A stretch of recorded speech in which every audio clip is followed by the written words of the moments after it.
Today's video is really for anyone and everyone who is currently designing a logo for their company. Now, I'm a marketing expert and I advise people who want to launch or who are running service-based businesses. So people like consultants, coaches, accountants, anyone who wants to work for themselves.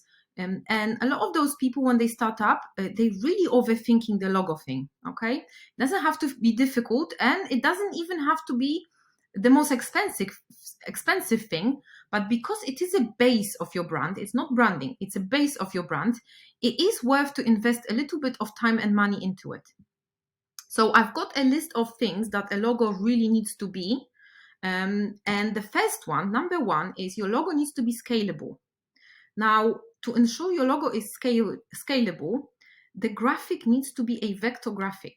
A vector graphic has points which are connected. So when you scale it up and down, it's not the pixels that change.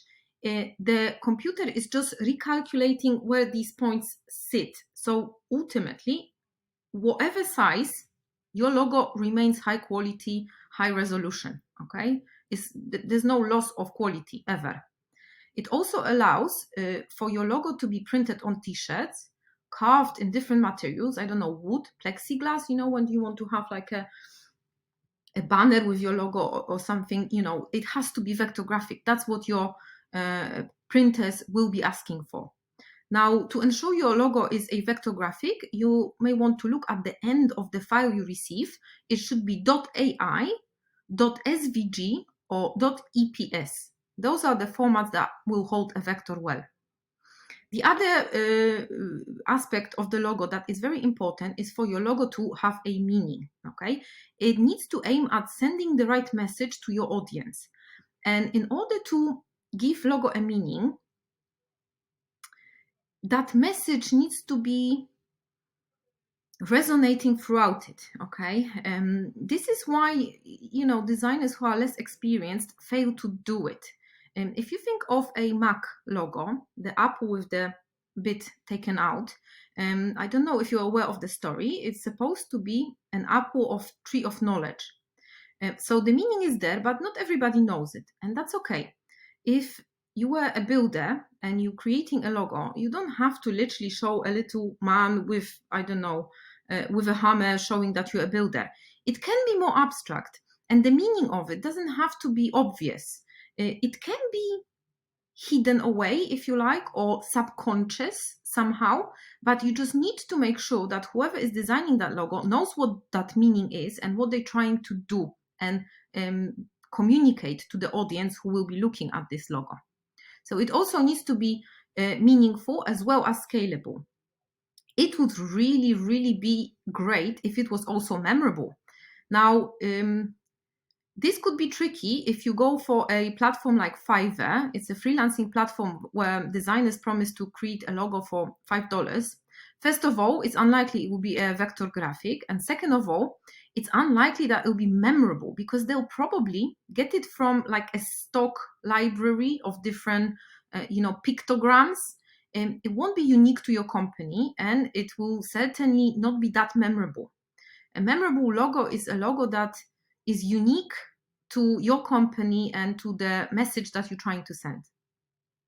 The other, mistake unexperienced designers make is that they try to apply all different effects to a logo. So this could be a color gradient or offering the logo in, 20 different colors, giving in a little shining bits. All that is indication of a poor design, really. If you don't like your logo monochrome or black and white, you probably don't want to try and fix that with color or effects, okay? First of all, logo needs to work as black and white.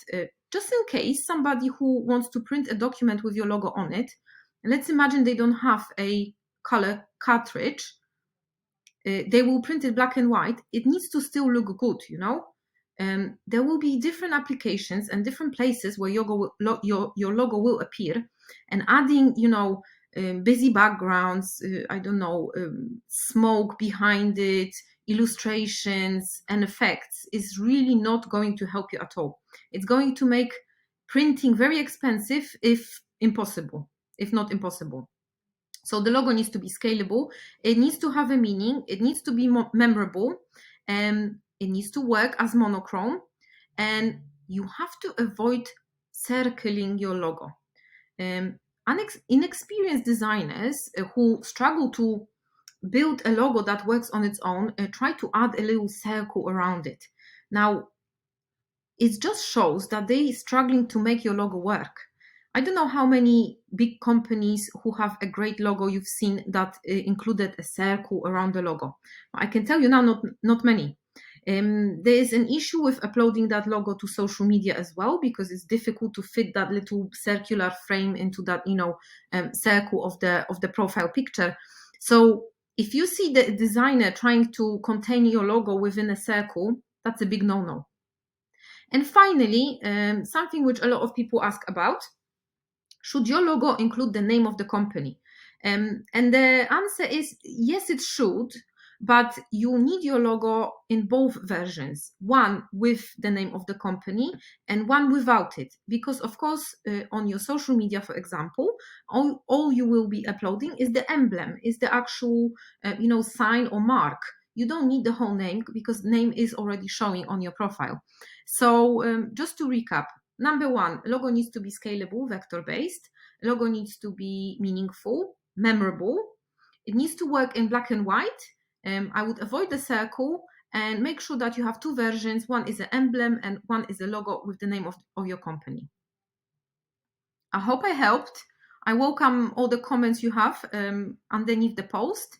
And please let me know if this was helpful, because I enjoy recording these and there's a lot of different things I could be talking about, but I really want to make sure that it helps people like yourself who, maybe stuck on starting up and they are overthinking, the logo, how much should it cost?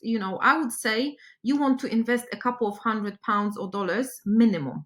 And you have to think in terms of how much time is the designer able to spend on your logo if you only pay them, $5. Probably not very long, okay?